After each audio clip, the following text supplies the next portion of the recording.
नमस्कार, स्वागत है आपका न्यूज़ रूम पोस्ट में। मैं शिवा आपके साथ। अभी अभी बीसीसीआई की तरफ से टीम इंडिया का अनाउंसमेंट हो गया है एशिया कप को लेके, जो श्रीलंका और पाकिस्तान में खेला जाएगा, और बहुत बड़ी अपडेट आ रही है। सबसे पहले आपको बताते हैं कि कौन से खिलाड़ी टीम में शामिल हैं और पूरी टीम क्या है। 17 मेंबर स्क्वाड की टीम आई हुई है। सबसे पहले आपको नाम बताते हैं। रोहित शर्मा कप्तान होंगे, विराट कोहली, श्रेयस अय्यर जो चोट के बाद वापसी कर रहे हैं, केएल राहुल जो चोट के बाद वापसी कर रहे हैं, सूर्य कुमार यादव जो लगातार फ्लॉप चल रहे थे उनको टीम में जगह दी गई है। उनके अलावा तिलक वर्मा जो वहां पे वेस्ट इंडीज के खिलाफ डेब्यू किया था, उनको मौका दिया गया। ईशान किशन, हार्दिक पांड्या, रविंद्र जडेजा, अक्षर पटेल, शार्दुल ठाकुर, जसप्रीत बुमराह, मोहम्मद शमी, मोहम्मद सिराज, कुलदीप यादव, प्रसिद्ध कृष्णन, इन 17 लोगों को टीम में जगह दी गई है एशिया कप को लेके। और संजू सैमसन को बैकअप विकेट कीपर दिया गया है, और टीम के उप कप्तान होंगे हार्दिक पांड्या। बात की जा रही थी कि बुमराह को वाइस कप्तानी यानी कि वाइस कैप्टन उनको बनाया जा सकता है, पर बीसीसीआई ने क्लियर कर दिया कि हार्दिक पांड्या उप कप्तान होंगे। पर सबसे बड़ा सवाल ये उठ के आ रहा है कि कहाँ है शुभमन गिल। शुभमन गिल कहाँ पे हैं? हमारे लेफ्ट आर्म पेस बॉलर जो हम लगातार तलाश कर रहे थे, वो कहाँ पर है? श्रेयस अय्यर के ऊपर सवाल था कि वो इंजर्ड थे और उनको टीम में मौका दिया गया, क्योंकि आपको पता होगा 2020 में जब ये वहाँ पे ऑस्ट्रेलिया में वर्ल्ड कप हुआ था, चक्रवर्ती को लेकर गए थे इंजर्ड। उन्होंने कैसा प्रदर्शन किया आपके सामने। बहुत सारे सवाल इस टीम में हैं कि कौन से खिलाड़ियों को मौका दिया गया, क्या वो जायज़ है, और कौन से ऐसे खिलाड़ी थे जैसे युजवेंद्र चहल जो इतने अच्छे लेग स्पिनर थे, उनको मौका नहीं। बहुत सारे खिलाड़ी जिनको मौका दिया गया है और बहुत सारे डिजर्विंग खिलाड़ी जिनको मौका नहीं दिया गया। अब उसी पे बात करेंगे। हमारे साथ हमारे एक पैनलिस्ट है, प्रशांत है, इनसे बात करेंगे इनका क्या राय है, टीम में क्या कमियां हैं, क्या चीज़ें और बेहतर हो सकती थी, किनको और ऐड किया जा सकता है। पहले चलिए टीम पे इनकी राय लेते हैं कि इनके हिसाब से ये टीम कैसी है। शिवा देखिए, जो टीम एशिया कप के लिए चुनी गई है, सभी जानते हैं कि एशिया कप वनडे फॉर्मेट में होगा। और वनडे फॉर्मेट में होने की वजह से जो टीम अब एशिया कप में श्रीलंका खेलने के लिए जाएगी, वही टीम लगभग वनडे का जो वर्ल्ड कप होने वाला है अक्टूबर से, वहाँ पर भी वही टीम दिखाई देगी। ये बात सभी जानते हैं। तो एक तरह से जो टीम अब हम एशिया कप के लिए देख रहे हैं, वही टीम हमें कमोबेश वनडे वर्ल्ड कप में भी दिखाई देगी। तो शिवा, आपने बात की अभी शुभमन गिल की, लेकिन शुभमन गिल के अलावा भी ओपनिंग पेयर की ही मैं सबसे पहले बात कर लेता हूं, क्योंकि पारी की शुरुआत ओपनिंग पेयर से ही होती है। तो ओपनिंग पेयर की अगर बात की जाए तो यहाँ पर चर्चा पिछले कई दिनों से चल रही थी लगातार कि शायद कहीं ना कहीं शिखर धवन के लिए भी एक मौका बन सकता है, लेकिन यहाँ पर हम ये देख रहे हैं कि टीम सिलेक्शन में उनको बिल्कुल नज़रअंदाज किया गया है। शुभमन गिल जैसा एक नाम जिसको नेग्लेक्ट किया गया है, और यहाँ पर केएल राहुल को एंट्री दी गई है। और जाहिर तौर पर अगर केएल राहुल प्लेइंग 11 में शामिल होते हैं शिवा, तो उनकी पोजीशन में ज़रूर जानना चाहूँगा, क्योंकि इससे पहले अभी तक ना वो वेस्ट इंडीज़ की सीरीज़ में दिखाई दिए, ना वो आयरलैंड वाली इस सीरीज जो अभी चल रही है उसमें भी 2 मैच हो चुके हैं, लेकिन वो इस सीरीज़ में भी नहीं है। इससे पहले वो लंबे अरसे से क्रिकेट से दूरी बनाए हुए हैं इंजरी की वजह से। तो केएल राहुल की डायरेक्ट एंट्री होती हुई टीम में, इसके अलावा श्रेयस अय्यर की डायरेक्ट एंट्री होती हुई टीम में, तो क्या एशिया कप और वनडे का वर्ल्ड कप जो 2 साल के सबसे बड़े टूर्नामेंट हैं, उसमें आप ये गैम्बल खेलने के लिए तैयार हैं? पहले सबसे पहले मेरा सवाल, आपके जो सवाल है वो बहुत जायज़ है। पहले सबसे पहले एक एक लाइन में मैं जानना चाहूँगा कि इस टीम को देख के आपको क्या लगता है, क्या भारत एशिया कप और वर्ल्ड कप इस टीम के साथ जीत सकता है या नहीं? देखिए शिवा, ये बहुत महत्वपूर्ण और बहुत बड़ा सवाल है। ये मैं ये नहीं कह रहा हूँ कि ये टीम एशिया कप नहीं जीत सकती या ये टीम वर्ल्ड कप नहीं जीत सकती। ये बिल्कुल जीत सकती है। इसके अंदर वो कैलिबर है, इसके अंदर वो स्पिरिट है। यहाँ पर हमारे पास विराट कोहली और रोहित शर्मा के रूप में 2 अनुभवी खिलाड़ी हैं, जो टीम को मार्गदर्शन देंगे, जो टीम को दिशा देने का काम करेंगे। और साथ ही हमारे पास यंगस्टर्स की पूरी टीम है। लेकिन सवाल फिर यहाँ पर वही आ जाता है शिवा, जो यहाँ पर हम देख रहे हैं टीम सिलेक्शन में 3 खिलाड़ी ऐसे हैं जिनका अगर मैं नाम लूँ तो सूर्य कुमार यादव, तिलक वर्मा, और तीसरा नाम ईशान किशन। ईशान किशन भी हम जानते हैं कि बतौर ओपनर खेलते हैं। इसके अलावा तिलक वर्मा एक लेफ्ट हैंडर मिडिल ऑर्डर का ऑप्शन है। इस और सूर्य कुमार यादव जो कि वो भी मिडिल ऑर्डर बैट्समैन ही है, लेकिन हम ये जानते हैं कि वनडे में सूर्य कुमार यादव की फॉर्म हमेशा ही खराब रही है, हमेशा सवालों के घेरे में रही है। वो एक अच्छे T20 प्लेयर हैं, इसमें कोई दो राय नहीं है, लेकिन वनडे फॉर्मेट में हमेशा ही सवालिया निशान सूर्य कुमार यादव की फॉर्म पे लगते रहे हैं। तो ये एक बहुत बड़ा सवाल है। तो अभी जैसे प्रशांत ने बताया कि सबसे पहले सुमन गिल को विराट कोहली के बाद प्रिंस, जैसे विराट कोहली को किंग कोहली कहा जाता है, इनको प्रिंस कहा जाता है। और लगातार आपने, चाहे वो आईपीएल हो, चाहे वो वनडे हो, चाहे वो टेस्ट हो, वो हर जगह रन बना रहे थे। और एक बात तो है, बीसीसीआई कभी भी हमें सरप्राइज देने का मौका नहीं छोड़ती। इस बार भी बहुत सारे सरप्राइजेस लेकर आई थी। अजीत आगरकर की टीम से उम्मीद की जा रही थी कि वो कुछ ऐसे खिलाड़ी, ये तो किसी ने उम्मीद ही नहीं करी थी कि सुमन गिल को मौका नहीं दिया जाएगा। इसके पीछे क्या कारण हो सकते, उसके पीछे दो कारण नजर आ रहे हैं। कि सबसे पहले केएल राहुल को बीच में घुसाना था इनको। केएल राहुल जो सीधा टीम में एंट्री ले रहे हैं, सुमन गिल को बाहर निकाला, तो उनकी जगह कौन ओपनिंग करेगा? रोहित शर्मा के बाद रोहित शर्मा के साथ ईशान किशन ओपनिंग करेंगे। उसके अलावा आपको पता होगा तीसरे नंबर पे हमारे विराट कोहली खेलेंगे। चौथे नंबर पे उम्मीद की जा रही है, क्योंकि इससे पहले आपने देखा होगा कि चौथे नंबर पर केएल राहुल बीच में मिडिल ऑर्डर में खेल रखे, उनका ये बात कहना पड़ेगा, उन्होंने बीच में काफ़ी अच्छा प्रदर्शन किया था। चौथे नंबर के बाद पांचवें पे श्रेयस अय्यर ने अच्छा प्रदर्शन किया हुआ, पर वो इंजरी के कारण बाहर हुए थे, जिनके बाद अब उनको मौका दिया जा रहा है। पर सवाल ये नहीं है कि इनको मौका क्यों दिया गया, क्योंकि एक बड़े केएल राहुल बहुत बड़े खिलाड़ी है, श्रेयस अय्यर बहुत बड़े खिलाड़ी है, पर सुमन गिल कहाँ पर है? सुमन गिल के ऊपर तो किसी ने उम्मीद नहीं करी थी। सुमन गिल के बाद सवाल ये आता है तिलक वर्मा जो अभी वेस्ट इंडीज में उन्होंने डेब्यू किया है। डेब्यू करने के बाद सीधा टीम में लाना एक यंगस्टर जो आईपीएल से सीधा आया हुआ है। अब सवाल तो यही है ना कि क्या आपने सिर्फ लेफ्ट हैंडर देखा? हमारे पास बीच में कोई भी लेफ्ट हैंडर नहीं, आप उसको सीधा मौका देंगे? सवाल तो बहुत सारे, पर सबसे पहले मैं ये जानना चाहूंगा कि जैसे अभी प्रशांत ने बताया कि शिखर धवन के पास मौका था, क्योंकि शिखर धवन ने जितने भी आईसीसी टूर्नामेंट हुए हैं बहुत शानदार प्रदर्शन किया है, पर उनको मौका, एक तरीके से उनके चांसेस थे, पर उनको मौका नहीं दिया गया। बस मुझे एक सवाल ये पूछना है प्रशांत से कि सुमन गिल को बलि का बकरा क्यों बनाया गया? शुभमन गिल को लेकर के जो एक अभी ताज़ा अपडेट हमारे पास आई है शिवा, उसमें यह है कि शुभमन गिल पहले इस तरीके की बातें सामने आ रही थी कि टीम में शामिल नहीं किए गए हैं, लेकिन अभी जो प्रेस कॉन्फ्रेंस खत्म हुई है वहां पर अजीत अगरकर थे, चीफ सेलेक्टर रोहित शर्मा भी थे और इसके अलावा कोच भी थे। तो उन्होंने बताया कि शुभमन गिल टीम में शामिल किए गए हैं और इसके अलावा जो संजू सैमसन का नाम भी सामने आ रहा था और उनको लेकर के ये कहा जा रहा था कि वो बैकअप ओपनर के तौर पे, एक बैकअप प्लेयर के तौर पे शामिल इस 17 लोगों के स्क्वाड में किए गए हैं। तो शुभमन गिल को लेकर के अब जो अपडेट सामने आ रही है, अभी तक तो ये चल रहा था कि उनको टीम में जगह नहीं दी गई है, लेकिन अब ये खबर सामने आई है कि शुभमन गिल टीम में शामिल किए गए हैं शिवा। तो शुभमन गिल का टीम में शामिल किया जाना स्क्वाड में, इसके अलावा संजू सैमसन को बैकअप के तौर पे रखा जाना, इसको जो है ये एक तरीके से कहा जा सकता है कि एक, हम कह सकते हैं श्रीलंका में जिस तरीके के कंडीशंस होती हैं और वहां पर जिस तरीके के ट्रैक होते हैं, जैसे कि बैटिंग ट्रैक होते हैं, शुभमन गिल को पसंद है फ्लैट ट्रैक पे बैटिंग करना। जैसे कि वो हमने देखा है अहमदाबाद के ट्रैक पर बहुत अच्छा खेलते हैं, वहां की पिच पर शानदार तरीके से उन्होंने आईपीएल में भी रन बनाए हैं, उन्होंने इंडियन टीम के लिए भी वहां पर अच्छा प्रदर्शन किया है। तो क्या शुभमन गिल, मैं आपसे भी ये बात जानना चाहूंगा कि शुभमन गिल जो हैं वो प्लेइंग 11 में आप उनको खेलते हुए देखेंगे एज अ ओपनर, या फिर उनके ऊपर आप केएल राहुल या फिर संजू सैमसन या किसी और साथी को रोहित शर्मा के साथ देखेंगे? मुझे ऐसा लगता है कि अगर सुमन गिल को टीम में शामिल किया गया तो रोहित शर्मा के साथ आपको ओपनिंग करते हुए सुमन गिल ही दिखेंगे, और उसके अलावा केएल राहुल भी जरूर टीम में होंगे, पर केएल राहुल बतौर चौथे नंबर पर खेलेंगे ही, साथ में ही उनको विकेट कीपिंग के रूप में भी देखा जा रहा है, क्योंकि वो विकेट कीपर भी होंगे। इससे पहले भी उन्होंने विकेट कीपिंग भी कर रखा है, क्योंकि अगर आप रोहित शर्मा के साथ आप देखिए, रोहित शर्मा के साथ केएल राहुल है, रोहित शर्मा के साथ सुमन गिल करेंगे, फिर उसके बाद विराट कोहली करेंगे, चौथे नंबर पर केएल राहुल जो विकेट कीपिंग करेंगे, और श्रेयस अय्यर को पांचवें नंबर पर मौका दिया जा सकता है। उसके बाद हार्दिक पांड्या, उसके बाद रविंद्र जडेजा होंगे, फिर उसके बाद हमारे पास बॉलर्स आ जाएंगे जिसमें हमारे बुमराह हैं, मोहम्मद सिराज है, मोहम्मद शमी।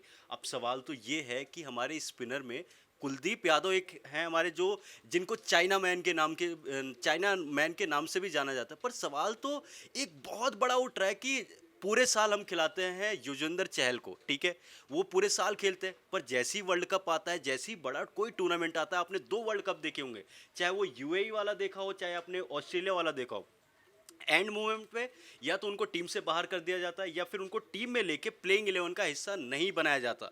तो आप ये देखिए कि अक्षर पटेल और रविंद्र जडेजा एक जैसे बॉलर हैं, वो भी लेफ्ट आर्म, वो बॉलिंग करते, क्या वो लाइक टू लाइक नहीं हो गए? वो भी बैटिंग ऑलराउंडर है, बॉलिंग ऑलराउंडर है, सेम। तो आप ये बताइए कि हमारे पास, चलो बॉलिंग में पेस यूनिट में अगर हम बात करें, मोहम्मद सिराज, मोहम्मद शमी, बुमराह, पर हमारी जो स्पिन, जो हमारी सबसे ताकतवर चीज़ मानी जाती है, हमारे पास क्या वो स्पिनर है जो सामने वाले बल्लेबाज को छगा पाएंगे? देखिए शिवा, सबसे पहली और सबसे बेसिक बात तो ये है कि आप ये देखिए एशिया कप होने कहाँ वाला है। एशिया कप होने वाला है इंडियन सब कॉन्टिनेंट में।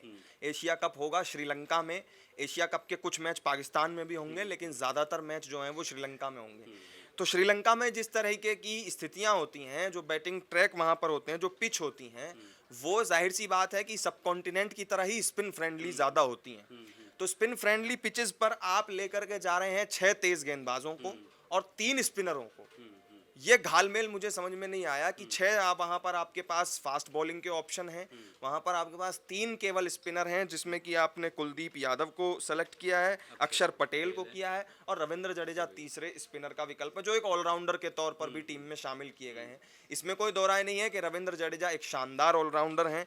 इसके अलावा हार्दिक पांड्या भी ऑलराउंडर के रूप में टीम के साथ मौजूद रहेंगे, लेकिन हार्दिक पांड्या भी जो है वो मीडियम फास्ट बॉलर हैं। जसप्रीत बुमराह हमारे साथ हैं, शमी हैं। तो ये जो तमाम 6 विकल्प हमारे पास हैं, ये पेस बॉलिंग के हैं और 3 विकल्प स्पिनर के तौर पे हैं। तो क्या एक सब कॉन्टिनेंट कंट्री में ये एक अच्छा विकल्प हो, ये एक अच्छा चयन आप इसको मानते हैं टीम के लिए? मुझे तो सिर्फ एक चीज़ ये लग रहा है कि लाइक टू लाइक रिप्लेसमेंट, जैसे कि रविंद्र जडेजा और जो हमारे अक्षर पटेल है वो लाइक टू लाइक है। वो भी सेम तरीके से बॉलिंग करते हैं, सेम तरीके से बैटिंग करते हैं, सेम तरीके से फील्डिंग करते हैं। अगर हमें वेरिएशन चाहिए तो हमारे पास कोई लेग स्पिनर है, क्योंकि आपने देखा होगा जो पहले के टाइम पे वीरेंद्र सहवाग के टाइम पे या सचिन तेंदुलकर जब खेलते थे, हमारे टीम में जो होते थे ना, वो एक तरीके से वो बैटिंग के साथ साथ बॉलिंग भी करते थे। सचिन भी बॉलिंग करते थे, वीरेंद्र सहवाग भी बॉलिंग करते थे, युवराज सिंह भी बॉलिंग करते थे। पर अब की टीम में देखा जाए, हमारे पास कोई भी बॉलिंग करने वाला बैट्समैन नहीं है। चाहे रोहित शर्मा हो, चाहे विराट कोहली हो, चाहे शुभमन गिल हो, हमारे पास सिर्फ स्पेशलिस्ट स्पिनर है। तो अब ये सवाल तो यही उठ रहा है ना कि हमारे पास अगर ऑफ स्पिनर हमारे पास कहाँ पे है? हमारी टीम में कोई ऑफ स्पिनर है नहीं, है ना। रविंदर हमारे पास वहाँ पे अश्विन को पहले लिया जाता था, वॉशिंगटन सुंदर को लिया जाता था। हमारे पास एक होता है ना, वेरिएशन होना चाहिए टीम में। अब वेरिएशन होगा तभी बल्लेबाज को छका पाते। क्यों हम कहते हैं कि हमारे पास एक बैटिंग में राइट हैंड बैट्समैन होना चाहिए और एक हमारे साथ लेफ्ट हैंड, क्योंकि बॉलिंग के लाइन लेंथ के साथ आप खिलवाड़ कर सकते हैं। इसी तरीके से बॉलिंग में भी होता है कि अगर आपके पास एक ऑफ स्पिनर है तो आपके साथ एक लेग स्पिनर होगा, तो बल्लेबाज के लिए खेलना मुश्किल होगा, लाइन लेंथ को पढ़ना मुश्किल होगा। पर हमारी टीम में वेरिएशन नहीं दिखा जा रहा। और वहीं पे दूसरी तरफ हम ये देख रहे हैं कि कुछ खिलाड़ी हैं ना, जो अपने नाम के बलबूते सीधा टीम में एंट्री कर रहे हैं। पहले तो ये कहा जाता था कि आपको डोमेस्टिक, जब ये अजीत अगरकर आए थे टीम में, बात तो ये की जा रही थी कि सभी खिलाड़ी जो इंजर्ड होके आएंगे उनको डोमेस्टिक क्रिकेट या मैच प्रैक्टिस, जैसे जसप्रीत बुमराह को आयरलैंड भेजा गया है, उनको इसलिए भेजा गया क्योंकि बड़े मैचेस से पहले उनको एक मैच प्रैक्टिस मिल सके। पर यहाँ पे जैसे राहुल होंगे और यहाँ पे अय्यर होंगे, उनको मैच प्रैक्टिस क्या मिली है? कोई मैच प्रैक्टिस नहीं, सीधा बड़े इवेंट पे। और हमने देखा, हमने पिछली बार भी हम एशिया कप हारे हैं। एशिया कप में कमज़ोर टीमें होने के बावजूद इंडिया जो सबसे अमीर क्रिकेट बोर्ड है, हमारे पास इतने सारे प्लेयर है, वो हारी है। वर्ल्ड कप हम 2-3 हारे लगातार। अब यही है, ये टीम है जो, अब इसमें आप ये मान लीजिए, जो ये 17 लोगों की टीम आई है, इसमें से 15 लोगों की जो हमारी टीम जानी है 1 महीने पहले, वर्ल्ड कप से 1 महीने पहले टीम, आप यकीन मानिए यही 15 लोग होंगे। इनमें से सिर्फ 2 लोग कम होंगे जो वर्ल्ड कप की टीम का हिस्सा नहीं होंगे, यही 15 लोग होंगे। आप ये देखिए अब बाहर से किसको लेकर आएंगे, क्योंकि हमारे पास वेरिएशन की बहुत बहुत ज़्यादा कमी नज़र आ रही है। अभी अब देखना होगा कि इस टीम के साथ हम आगे प्रदर्शन कैसे करेंगे, क्योंकि सवाल उन्होंने बहुत सारे छोड़े हैं। हमारी टीम देखो, पूरे साल कहते हैं हमें लेफ्ट आर्म पेस बॉलर चाहिए। हमारे पास अर्शदीप सिंह थे ना, पूरे साल आपके पास मौका था, आप उनको तैयार कर सकते थे, पर हमारे पास वो नहीं है। आपने युजवेंद्र चहल के साथ ऐसा क्यों हो रहा है? उन्होंने मतलब ऐसा क्या किया है कि उनको आप वर्ल्ड कप पूरे साल खिलाते हैं? आपने अंबाती रायडू के साथ भी यही किया था, पूरे साल खिलाया था। 2019 का वर्ल्ड कप जैसे ही आया, उनको हटा के हमें 3D प्लेयर चाहिए था, हम दूसरे प्लेयर को जयशंकर को ले आए, वहाँ पे उनको खिला, विजय शंकर को, माफ करिए, विजय शंकर को हम लेकर आए थे। तो ये एक होता है ना कि आप पूरे साल किसी और को खिलाते हो, जैसे ही हमें शादी में जाना होगा हम किसी और को तैयार करके दूल्हा और किसी को बना देते हैं। तो ये चीज़ें हमारी टीम के साथ क्यों होता है बार बार? और फिर हम कह देते थे हमारा आधा घंटा खराब हुआ, इसकी वजह से हम मैच हार गए, और वो कह के आप निकल जाते हो। पर भारतीय फैंस का क्या, वो आपसे उम्मीद लगा रहे कि 12 साल बाद वर्ल्ड कप भारत जीतेगा। क्या इस टीम को, जो हम सोशल मीडिया पे भी देख पा रहे हैं कि बहुत सारे फैंस हैं जो इस टीम से नाखुश नजर आ रहे हैं, वो सवाल पूछ रहे कि हमारे, सवाल तो ये भी है शिवा, इसमें सवाल ये भी है कि जो नई एंट्री दी गई है तिलक वर्मा को, आप उनको as a left handed batsman middle order में खिलाना चाहते हैं। आप चाहते हैं कि जैसा एक एरा पहले हुआ करता था कि मिडिल ऑर्डर में युवराज सिंह आते थे, मिडिल ऑर्डर में सुरेश रैना आते थे और टीम के लिए रन बनाते थे, मैच जिता करके जाते थे। आप अगर उसी लेवल पे तिलक वर्मा को ले जाना चाहते थे तो आप बीते 1 साल से उन्हें मौका क्यों नहीं दे रहे थे? आपने एक सीरीज में 1 या 2 मैच उन्हें खिलाए हैं और फिर उसके बाद में आप डायरेक्ट उन्हें एशिया कप जैसे इतने बड़े टूर्नामेंट में टीम के लिए सेलेक्ट कर लेते हैं।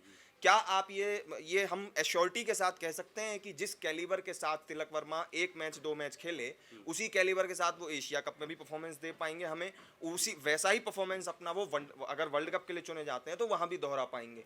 तो ये एक बहुत बड़ा सवाल है, क्योंकि तिलक वर्मा एक सरप्राइज एंट्री हैं, एक नई एंट्री हैं, युवा बल्लेबाज हैं, तो उनको लेकर के सवाल बहुत सारे हैं। और दूसरा सबसे बड़ी बात यह भी है कि जो और एक मेरा इसी से एक जो रिलेटेड एक सवाल परसेप्शन है, हाँ, एक जो परसेप्शन है उसकी भी मैं आपसे जानना चाहूंगा कि एक ये परसेप्शन है इंडियन क्रिकेट में कि आईपीएल में जो खिलाड़ी मुंबई इंडियंस के लिए खेलते हैं या फिर चेन्नई सुपर किंग्स के लिए जो खिलाड़ी खेलते हैं, उन खिलाड़ियों को बहुत जल्दी इंडियन टीम में जगह दे दी जाती है।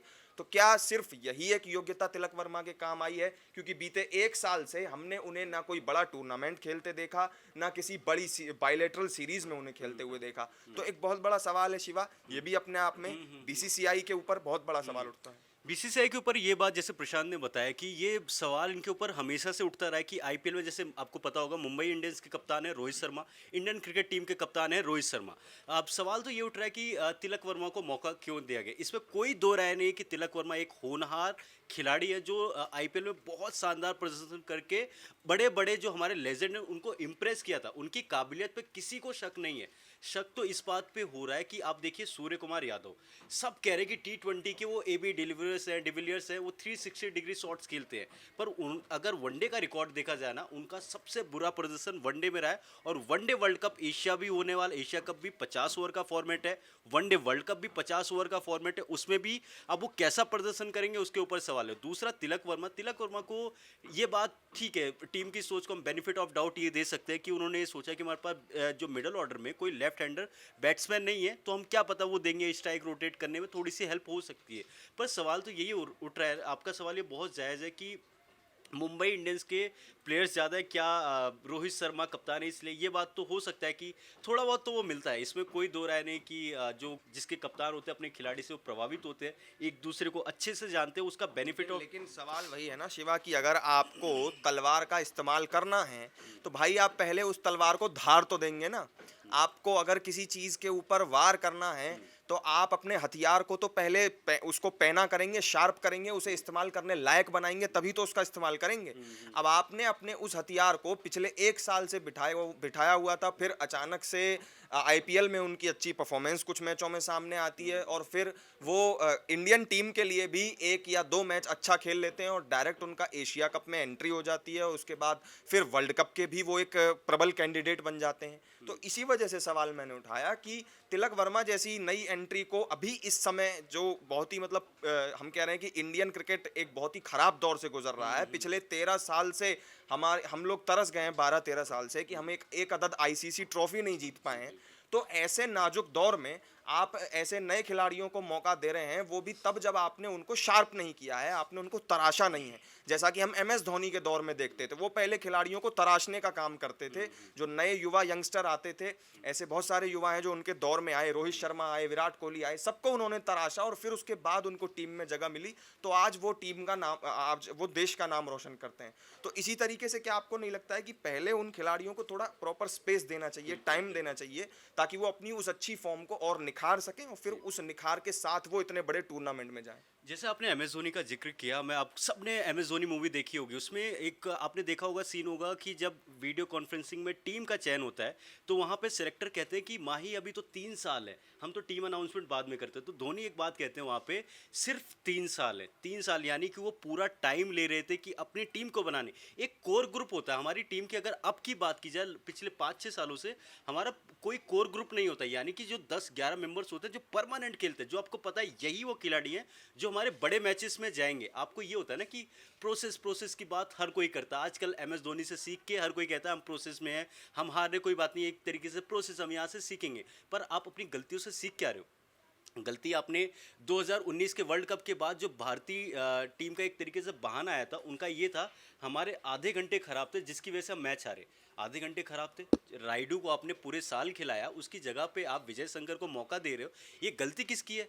आप फिर उसके बाद दिनेश कार्तिक, जैसे आपने बात करी, दिनेश कार्तिक ने आईपीएल में शानदार प्रदर्शन किया, वहां से उनकी परफॉर्मेंस को देख के आप सीधा उनको वर्ल्ड कप में लेके गए, और जो पूरे 2-3 साल से ऋषभ पंत पूरे अच्छी तरीके से वहां पे खेल लेते, उनको हटा के आपने दिनेश कार्तिक, यानी कि जो आप रिसेंट में जो अच्छा कर रहा है आप उसको मौका दे रहे हो, जो लगातार अच्छा प्रदर्शन करके उस टीम में मौका आ रहा है।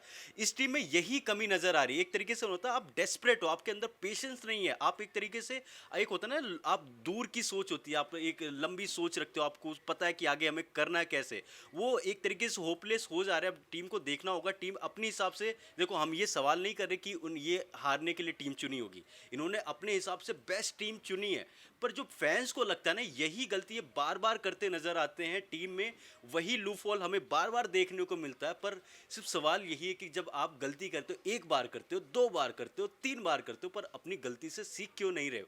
आप हर बार हारने के बाद बहाना दे देते हो। आपको ये नहीं पता कि भारतीय फैंस जो इतने करोड़ों की संख्या में, आपको बता दें इंडिया और पाकिस्तान का जो मैच होने वाला है अहमदाबाद में, उसकी होटल की टिकट, होटल में रहने का 1-1 लाख, फ्लाइट की टिकट, वहाँ पे मारा मारी हो रही है मैच देखने के लिए। इतने डेस्परेट है भारतीय फैंस को। उम्मीद है क्योंकि 2011 में वर्ल्ड कप हुआ था, आखिरी बार हम वही जीते, तो अब भारत को उम्मीद लगा रहे कि हम फिर से जीतेंगे।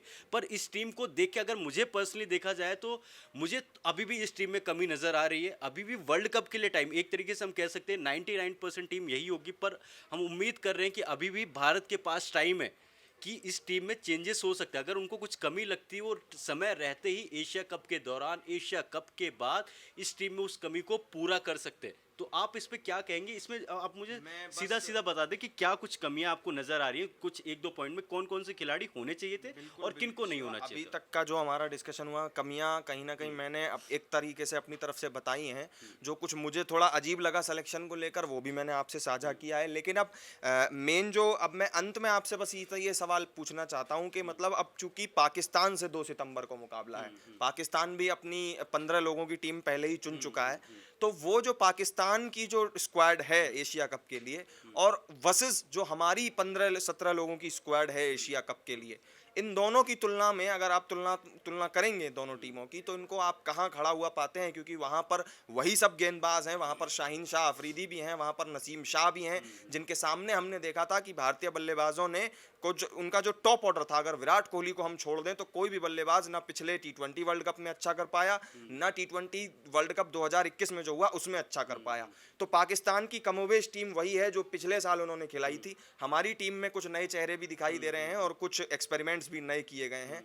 तो इस वजह से मैं आपसे पूछ रहा हूं, क्या वो एक्सपेरिमेंट कहीं भारी तो नहीं पड़ जाएंगे? क्या कहीं टीम की वो कमजोरियां पाकिस्तानी बॉलिंग लाइनअप के आगे तो नहीं खुल जाएंगी? देखो पाकिस्तान, और अगर भारतीय टीम की बात की जाए तो देखो नाम के हिसाब से देखें तो हमारे पास बहुत बड़े नाम खिलाड़ी है। नाम में तो हमारे आगे कोई नहीं, क्योंकि हमारे पास विराट कोहली, रोहित शर्मा, राहुल, केएल राहुल हो गए, और श्रेयस अय्यर जैसे, रविंद्र जडेजा, बुमराह, शमी, नाम के बेसिस पे देखें तो हम बहुत बड़े, पर बात वही आती है ना, नाम से नहीं होते, नाम बड़े दर्शन छोटे, तो वो हम हर बार साबित कर देते, क्योंकि वहाँ पे शाहीन शाह अफरीदी जैसे खिलाड़ी हैं, बाबर आजम जैसे खिलाड़ी, वो लगातार अच्छा प्रदर्शन कर रहे हैं, और जब भी भारत के खिलाफ बात आती है ना, वो अलग ही निखर कर सामने आते हैं। वो तो वक्त बताएगा कि कौन किस पे भारी पड़ेगा, पर अगर हम सिर्फ अपनी टीम की बात करें तो अभी भी कमियां नज़र आ रही हैं। अब देखना होगा कि हम एक बार बस बता देते कि हमारे हिसाब से प्लेइंग 11 क्या हो सकती है, जो आप भी हमें बाद में इसके बाद कमेंट सेक्शन में बता सकते हैं कि आपके हिसाब से प्लेइंग 11 का हिस्सा कौन हो सकता है, हमें ज़रूर बताएं। तो हमारे हिसाब से मैं आपको बताता हूँ, एक सेकंड, मुझे टीम, आपके हिसाब से प्लेइंग 11 क्या हो सकती है प्रशांत? मेरे हिसाब से जो प्लेइंग 11 है उसमें जो, जिस तरह से हम कह सकते हैं ओपनिंग से अगर देखा जाए, तो वहाँ पर रोहित शर्मा के साथ ओपनिंग पेयर में केएल राहुल को जो है वो मैं जगह नहीं देना चाहूँगा। यहाँ पर रोहित शर्मा के साथ पहले ईशान किशन को मौका मिलना चाहिए, क्योंकि left hand right hand combination भी बन जाता है। तो रोहित शर्मा के साथ ईशान किशन, फिर विराट कोहली, इसके बाद फिर आप देख सकते हैं कि वहां पर जगह किसकी बनती है, वहां पर श्रेयस अय्यर या फिर केएल राहुल। अगर मुझसे कहा पूछा जाए तो मैं केएल राहुल को थोड़ा तवज्जो देना चाहूंगा, इसलिए क्योंकि श्रेयस अय्यर का हालिया परफॉर्मेंस कुछ ऐसा खास दिखाई नहीं दिया है, लेकिन केएल राहुल चूंकि पहले से ही टीम के लिए लगातार खेलते रहे हैं और अब हालांकि बीते कई महीनों से वो साथ नहीं थे, दोनों ही एक ही स्थिति में हैं, तो केएल राहुल को वहां पर थोड़ी सी एज है। इसके अलावा तिलक वर्मा मिडिल ऑर्डर में, वो उनका भी देखने वाली बात होगी, युवा खिलाड़ी के तौर पे वो कैसा खेलते हैं। इसके अलावा फिर इसके बाद हार्दिक पांड्या, रविंद्र जडेजा ये टीम का हिस्सा रहेंगे। और इसके अलावा अक्षर पटेल, या तो अक्षर पटेल या तो रविंद्र जडेजा, दोनों में से एक खिलाड़ी खेल सकता है। तो यहाँ पर हार्दिक पांड्या और रविंद्र जडेजा, फिर इसके बाद में जसप्रीत बुमराह, मोहम्मद शामी और मोहम्मद सिराज। ठीक है। तो मेरे हिसाब से मुझे ऐसा लगता है कि यहाँ पे रोहित शर्मा आपको ओपनिंग करते हुए नजर आएंगे और सुमन गिल अगर टीम में तो सुमन गिल दूसरे उनके साथ ओपनर होंगे। तीसरे नंबर पे कोई शक नहीं है कि विराट कोहली खेलेंगे। चौथे नंबर पे सवाल आता है क्योंकि केएल राहुल ने टीम में वापसी करी है, तो केएल राहुल, और पहले भी उन्होंने चौथे नंबर पे बल्लेबाजी करी है, केएल राहुल और श्रेयस अय्यर में से चौथे और पांचवें पे ये खेलेंगे। और छठे नंबर पे बात आती है तो छठे नंबर पे हार्दिक पांड्या जो वाइस कप्तान भी है वो यहाँ पे छठे नंबर पे खेलते हुए नजर आएंगे। और जैसे आपने बताया कि रविंद्र जडेजा और अक्षर पटेल में से कोई एक खेलेगा, तो मेरे ख्याल से रविंद्र जडेजा को एज है, वो रविंद्र जडेजा पहले खेलेंगे, तो रविंद्र जडेजा सातवें नंबर पे। अब उसके बाद हमारी ये कुलदीप भी इस टीम का हिस्सा। हाँ, फिर उसके बाद अब बॉलर आते हैं तो हमारे सात हो गए। अब उसके बाद कुलदीप यादव को आठवें नंबर पे भेजा जाएगा। अब हमारे पास बच्चे तीन खिलाड़ी, तो तीन खिलाड़ी अब, क्योंकि हमारे पास स्पिनर भी हो गए, हमारे पास ऑलराउंडर भी हो गए, मिडल ऑर्डर भी हो गए, ओपनिंग भी हो गए। अब तीन फास्ट बॉलर कौन से हो सकते हैं? बुमराह हमारे कंफर्म है, बुमराह तो खेलेंगे ही खेलेंगे। मोहम्मद सिराज जो लगातार अच्छा प्रदर्शन कर रहे हैं वो तो खेलेंगे। और उसके अलावा कौन है? मोहम्मद शमी। मोहम्मद शमी, आपको कोई उसमें दो राय नहीं है कि ये लगातार अच्छा प्रदर्शन कर रहे हैं। तो ये टॉप 11 हमारी प्लेइंग 11 होगी। ये है जो भी है हमारे हिसाब से, तो ये प्लेइंग 11 थी। हमने आपको बताया कि कमियां क्या रही हैं टीम में। कुछ खिलाड़ी थे जिनको मौका देना चाहिए था, वो नहीं है। जो भी लगता है हमने अपने हिसाब से बताया। और आपको क्या लगता है इस टीम में क्या कमी है वो ज़रूर बताएं। क्या लगता है कि क्या ये टीम इस टीम के साथ एशिया कप जीत पाएगी, वर्ल्ड कप जीत पाएगी, ये ज़रूर बताएं।